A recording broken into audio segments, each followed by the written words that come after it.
एक बार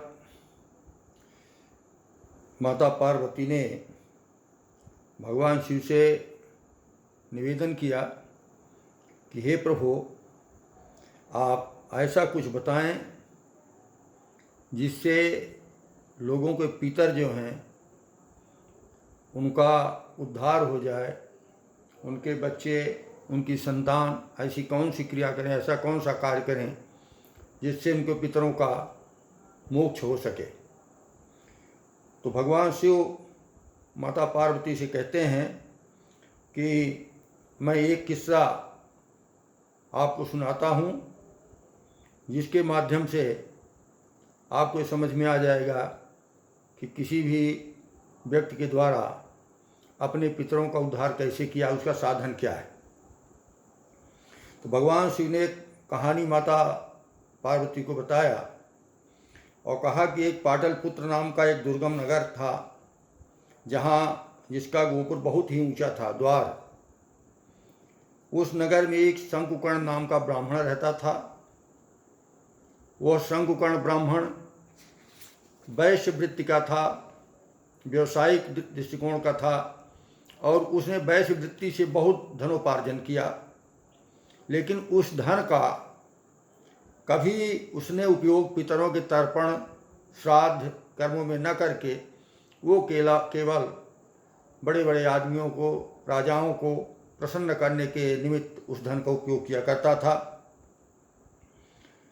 तो उनके संबंध में बताया गया कि एक समय की बात है जब उस ब्राह्मण ने अपना चौथा विवाह करने के लिए घर से निकला, अपनी बारात लेकर के पुत्रों और बंधुओं के साथ।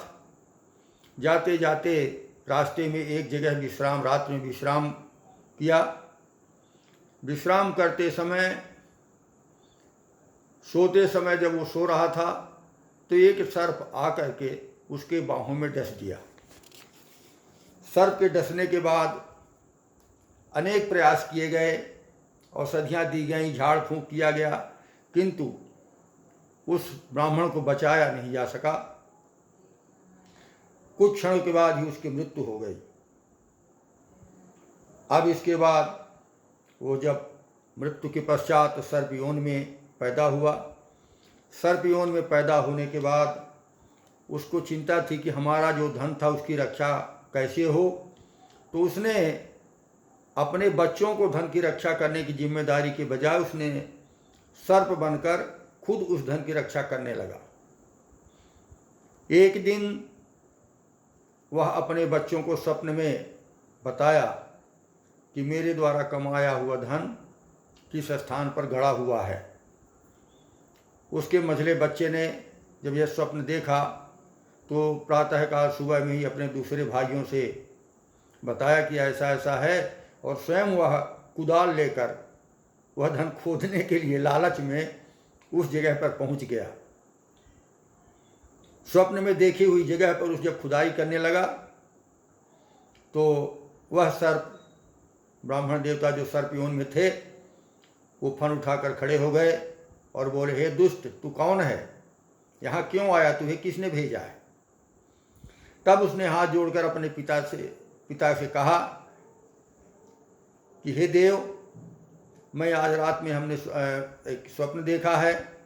अब स्वप्न में इसी जगह पर ऐसा देखा है कि स्वर्ण मुद्राएं और धन वैभव यहाँ पर रखा हुआ है, इसलिए मैंने इसको खोदने के लेने के लालच से यहाँ आया हूँ। तब उसने कहा कि तुम इस बावी में लोभ से बुद्धि में पढ़ करके इसको खोदना चाहते हो, धन को करना चाहते हो।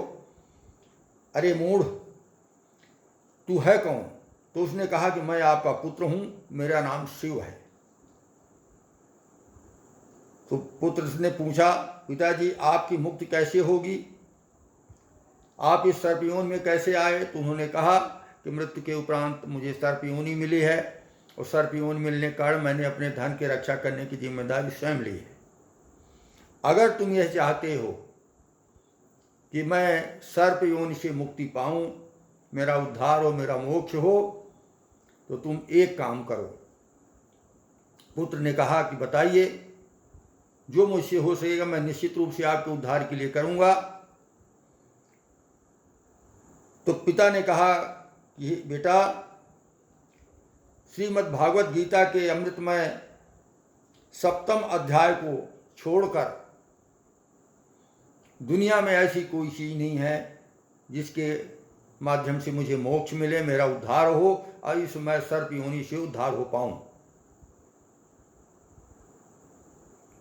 तो अगर तुम जिस दिन मेरी श्राद्ध करते हो, श्राद्ध के दिन जिन ब्राह्मणों को आमंत्रित करते हो उन्हें श्रद्धापूर्वक भोजन कराओ, और पितृपक्ष में प्रत्येक दिन श्राद्ध के दिन श्रीमद्भागवत गीता के 7वें अध्याय का पाठ करो, तभी मुझे मुक्ति मिल पाएगी। सर्पियों में पड़े हुए पिता के ये वचन सुनकर उनके पुत्रों ने उनकी आज्ञा के अनुसार जितना पिता ने कहा था उससे भी अधिक आमंत्रित ब्राह्मणों को भोजन दान किया, तथा उसी धन से जो उसके पास था, बच्चों के पास, उन्होंने धन बांट दिया और सारा धन बावली बनवाया, कुआं खुदवाए, पोखरा बनवाए, यज्ञ दान किए, यहाँ तक कि अन्नशाला भी बनवाया उनने। इसके पश्चात जब ये सब कुछ हो गया, 7वें अध्याय का पाठ किया, तो उसके पितर मोक्ष हो गए, स्वर्ग हो गए, सर्प योनि से उनको मुक्ति मिल गई। तो शिव जी ने पार्वती से कहा कि हे पार्वती, तुम्हें यह 7वें अध्याय का मैंने महात्म बताया है, जिसके श्रवण मात्र से मानव सब पापों से मुक्त हो जाता है। अतः पितृपक्ष में जो संतानें गीता के 7वें अध्याय का नियमित पाठ करते हैं, श्राद्ध करते हैं, ब्राह्मणों को दान करते हैं, भोजन खिलाते हैं, उनके पूर्वज